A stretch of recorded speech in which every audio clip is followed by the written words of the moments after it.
everyone, and also to those who are following this online, who I hope are many times the number of people that we have here in the room with us. So it's very good attendance here too. Everybody hearing all right in the room? Just make sure. Good. Well, what are being labelled humanitarian operations could hardly be more in the news on this World Humanitarian Day. This morning we had UNHCR announcing a 4-day airlift of tents and other relief goods into Erbil, the capital of the Kurdish region of Iraq, by air from Aqaba in Jordan, by road from Jordan as well, and from Turkey, and by sea from Dubai via Iran. The UNHCR spokesman said it was a very, very significant aid push, one of the largest he could recall in recent times, intended to help close to 500,000 people who've been forced, as we know, from their homes. And this, of course, follows the much publicised humanitarian operation to airdrop aid to the Yazidis stranded on Mount Sinjar. It was announced this morning that the Disasters Emergency Committee Gaza appeal had reached £10 million. And meanwhile, we have the Russian humanitarian convoy, in quotes perhaps, for eastern Ukraine, as they call it. Its fate still uncertain, though, today, as fighting continues in the region. But also in the news today, the latest figures for attacks on aid workers, showing that 2013 was the worst year on record in terms of violence, with 155 killed, 171 seriously wounded, and 134 kidnapped. And preliminary figures for this year are that 79 aid workers were killed from January to the middle of this month. So it seems from these figures compiled by Humanitarian Outcomes that the tragic trend continues. Now, these, of course, are not simply statistics to some of you here and following it online.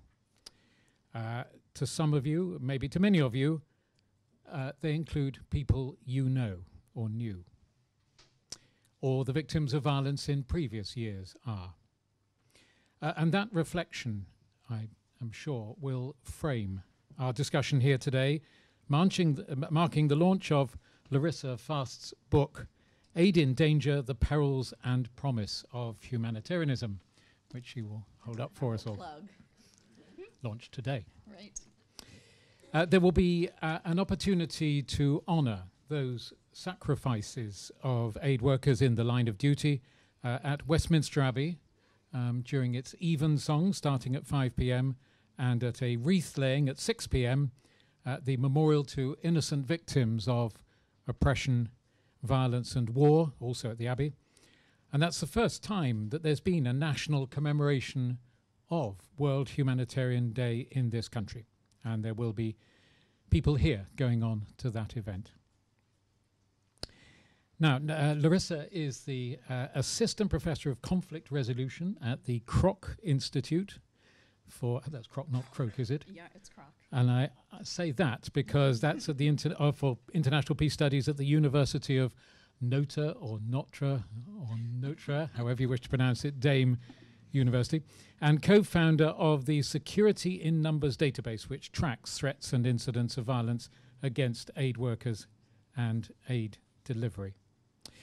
The form that this event will take is that I will talk to Larissa for around about 20 minutes, the first 20 minutes or so, discussing the book and her findings and conclusions from it. And then we'll open up the discussion to the panel who are with me here. Sarah Pantuliano of this parish, Director of the Humanitarian Policy Group at ODI, and an expert in conflict and post-conflict contexts with experience including leading UNDP's Sudan Peacebuilding Unit, much experience there. Sarah Cotton, who is Public Affairs and Communications Advisor for the ICRC mission in the UK and Ireland. And a particular concern of hers has been developing and disseminating ICRC policy on sexual violence and violence against healthcare. Again, very relevant to this discussion. And last but not least on our panel here, then taking up the first conversation Ray McGrath, Director, North Syria and Turkey for Mercy Corps, who founded the demining charity MAG and has worked in many conflict and post-conflict countries, including Sudan, Afghanistan, Pakistan, Angola, Ethiopia, and now Syria. So two more sort of housekeeping things just to point out. For speakers, all of us should speak directly into the microphone, or it may not be your words may not be picked up by the online audience. I think I've just been breaking that rule myself, so I'll try. We should all do that, whether we're asking questions or answering them. And the event hashtag is Aid in Danger. That's capital A, small I, capital D, straight through, Aid in Danger. And we should all turn our phones onto silent, please, but do feel free to tweet. So we will start by talking about the book. And if we may, let's take a look at statistics here. Sure. The ones that you've worked on over a number of years now, and of course, in particular with these most recent statistics today in mind. To you, the interpretation that's been given are that these are the worst on record, that they indicate that attacks on aid workers are on the rise. The suggestion is that that's what the graph shows. Let's just establish, first of all, do you agree with that? Is that the way to interpret them? Yes, is the short answer. The slightly longer answer is it's a little more complicated than that. So in general, we do know that the absolute numbers of attacks are increasing over time. And, you know, one of the most dangerous places in the road, which does come out of the latest statistics from Humanitarian Outcomes as well, the most dangerous place is kind of on the road, traveling to and from.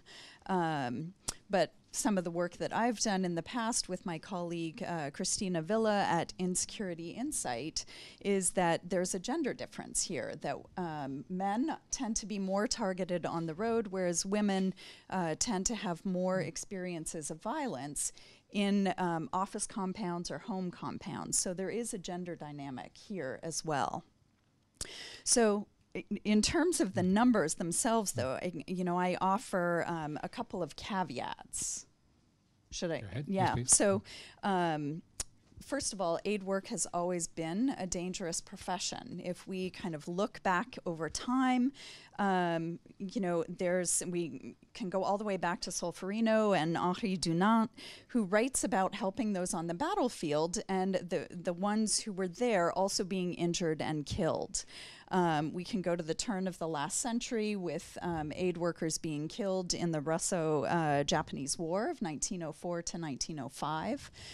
So over time, there have been lots of instances. So this is not necessarily a new phenomenon. But it doesn't add up to as intense violence in a period as we are seeing today. Yeah, and so one of the other points I like to make is that numbers matter and that context for those numbers also matters. That it's important to think about the fact that there are many more aid workers than there have been in the past. There's better reporting, both in the news media and within aid agencies themselves. Are the number of attacks outpacing the rise in aid workers? So in certain places, yes, but in other places, no. So in the most dangerous contexts, yes, the numbers are kind of increasing, and the rates are increasing as well, as far as we know.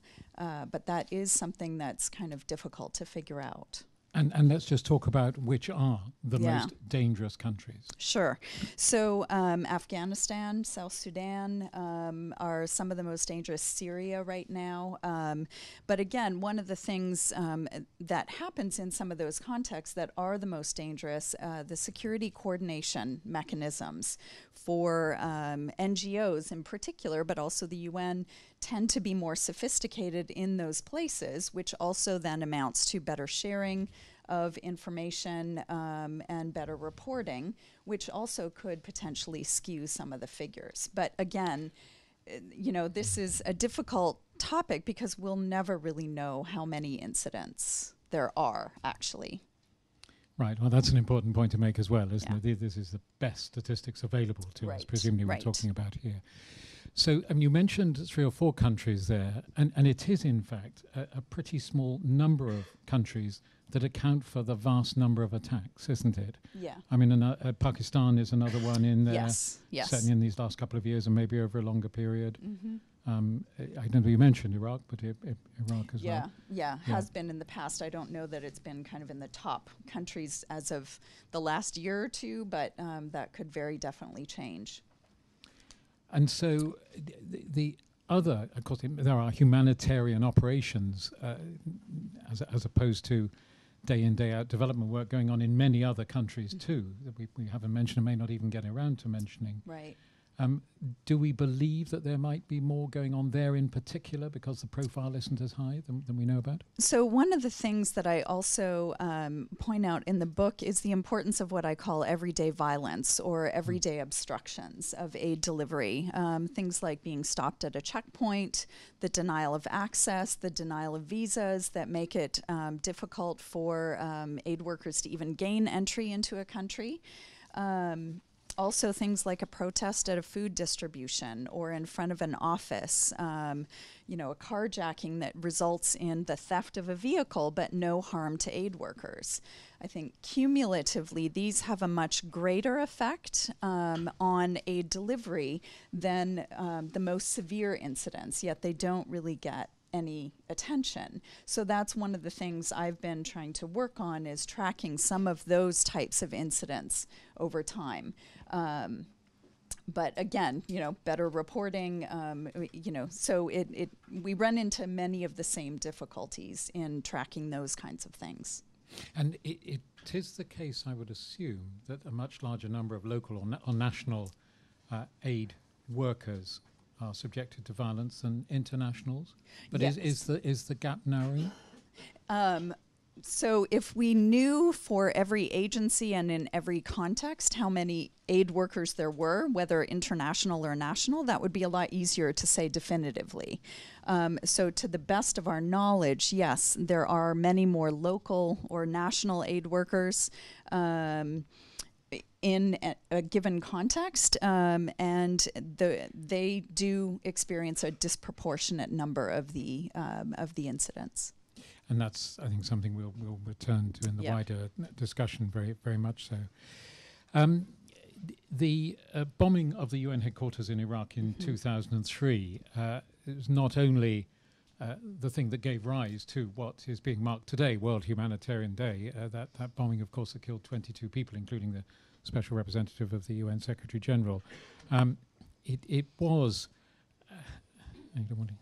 landmark may or may not be the right word for use for it, but it did kind of move awareness of attacks on humanitarian workers to a new level, didn't it? It did. I remember sitting at my office at the time and just kind of being glued to the computer screen, I guess, as news was coming in. Part of the reason it was shocking because of the number of deaths, the kind of scale of the attack, and also the media focus on Iraq at the time.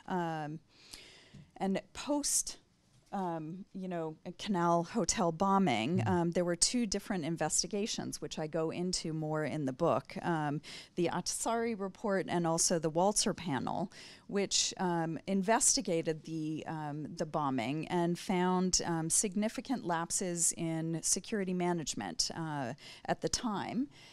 In particular, they critiqued the belief that the humanitarian principles of impartiality, neutrality, and independence would protect the UN from attack. And at the time, Sergio Vieira de Mello made the decision to withdraw U.S. military protection for the UN Canal Hotel bombing.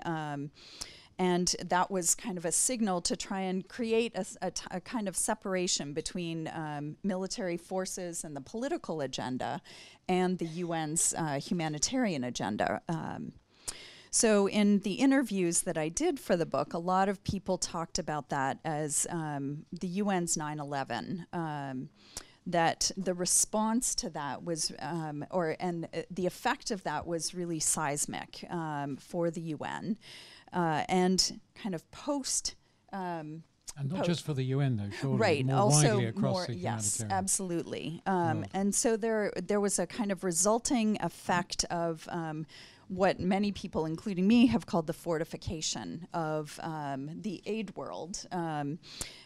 So you have bigger barriers, you have kind of more space between, public access and aid agencies themselves.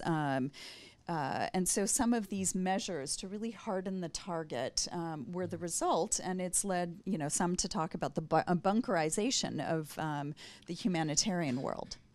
And another incident that you go into in a great amount of detail in the book is the killing of 17 local aid workers, to return now to local aid workers being victims in Sri Lanka, and all but one of them Tamil. That occurred, as you point out, during a resumption of fighting between the government and the Tamil Tigers. And in that case, what was the response, because it was a strong one, wasn't it, from the Sri Lankan government and from the international community? Yeah, so one of the things that, the reason I use the Sri Lanka example is it received media attention, but not to the same extent. And so one of the things that, at least to me, that points out is the different amount of media attention that internationals being killed gets as opposed to national staff who are killed. In terms of a seismic effect on an agency losing 17 staff. I mean, that was more than the Canal Hotel bombing. For the entire UN system, Action contre la faim is a much smaller organization.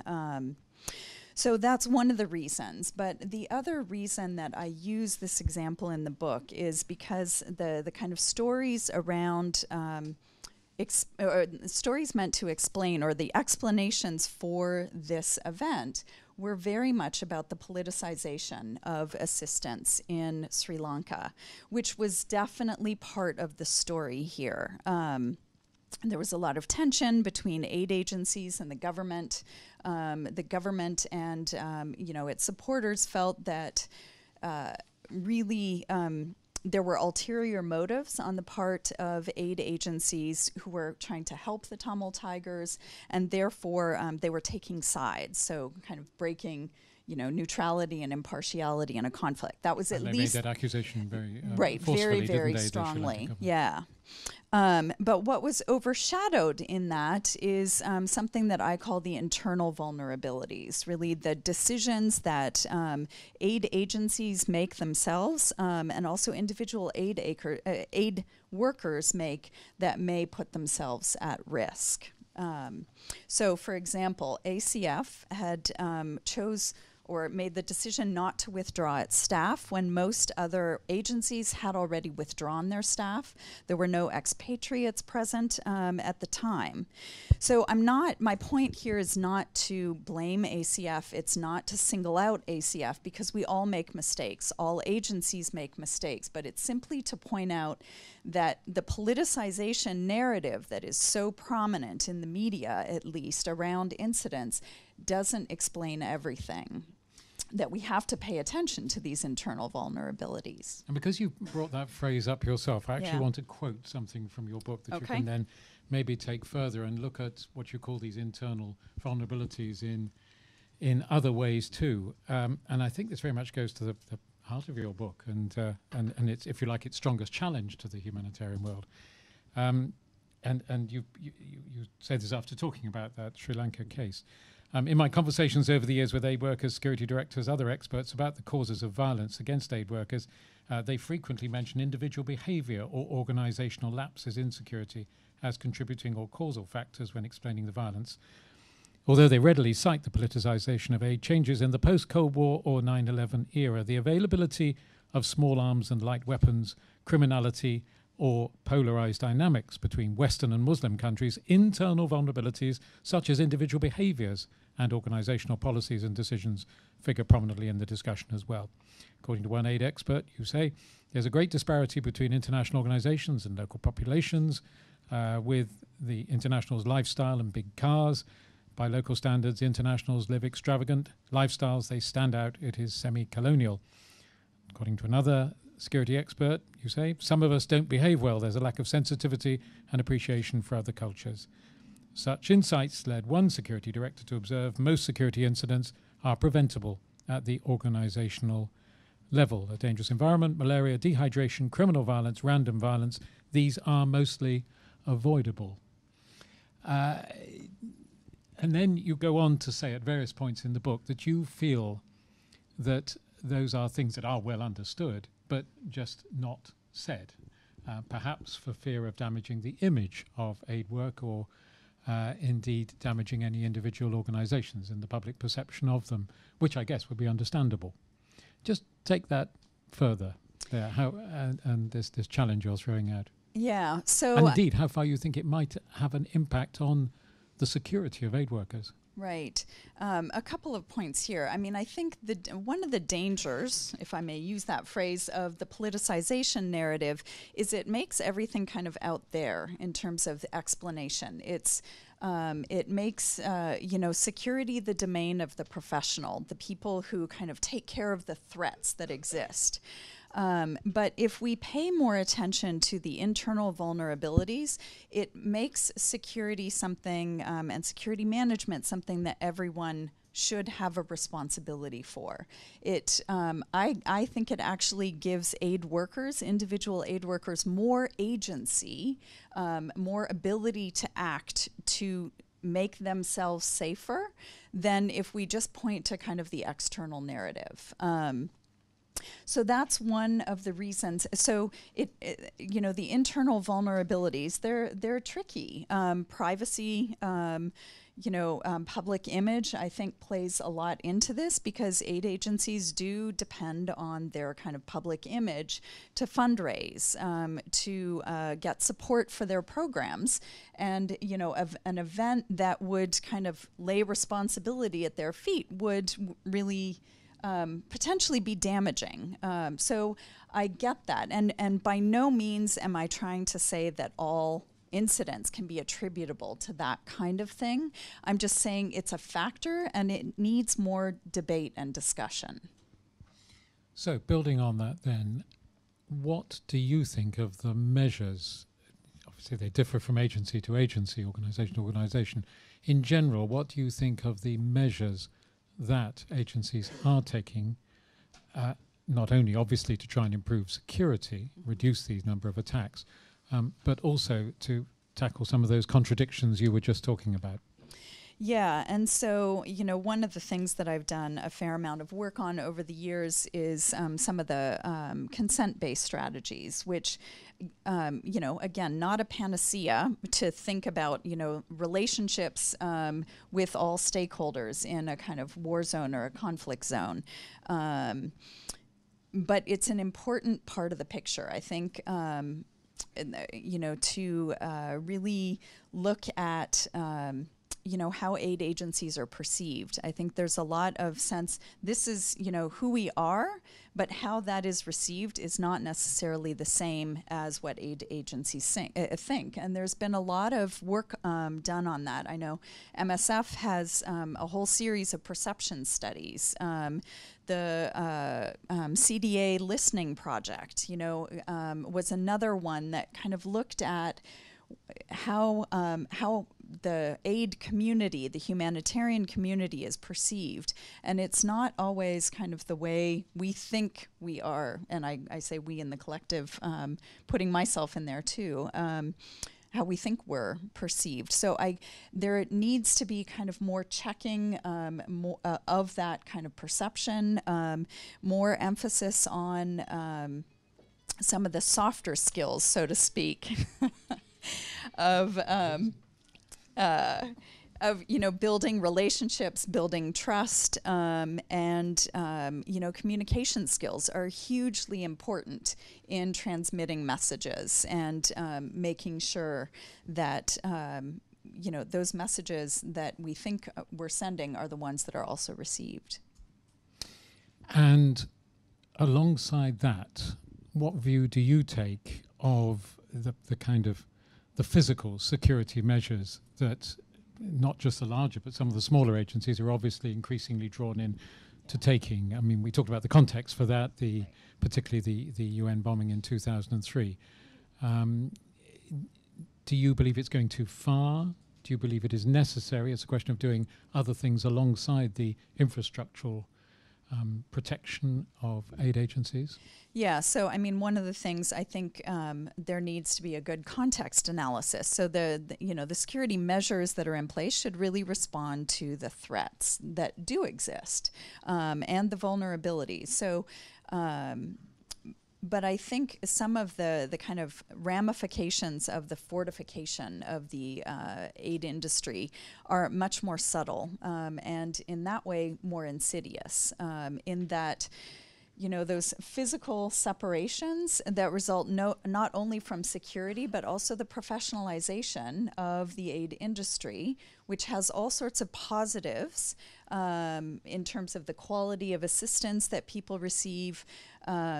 But, you know, that expertise also creates different kind of boundaries, very subtle boundaries between, you know, individuals who are on the side of the expert and those who are, say, receiving assistance, because that is usually the way it goes. And those boundaries then create separation, and I would say undermine, you know, what I call the central ethos or essence of humanitarianism, which is in part about a human compassionate response to suffering. And so I do believe that that's a really important part that needs to be reclaimed. So I talk in the book about the need to reclaim humanity as a principle, referring to kind of the inherent equality and dignity of all of us as human beings. Good. Well, we'll stop there for a moment. A very good point on which to end, and I'm sure that stimulated lots of observations, comments, and questions as well. But I'm afraid you can't ask them just for the moment, because I'm, as I said, going to go around our panel here to get their reflections on that one by one, and then we'll open it up to you, and again to all of who are following it online on Twitter as well.